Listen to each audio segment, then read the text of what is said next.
Okay, number 7. All they want is the organization's average constituency.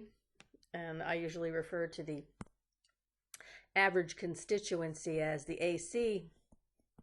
And basically, you just take the total population, which in this case is the total number of members. That's what'll go in the numerator.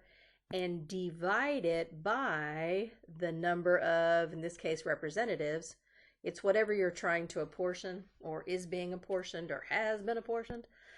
So take your 78,545 and divide it by 5. And this comes out evenly, so I don't have to do any rounding. And I get 15,709. And that just basically means, because it's like you're reducing this down to 15,709 over 1.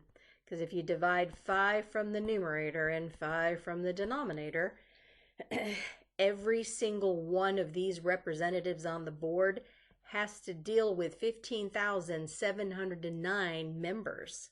They're probably given a list, in alphabetical order. And you're like, here, you take the first 15,709, and then the second one, you take the next 15,709. And, that's a lot of people, but that is the average constituency. And that's how you do that problem.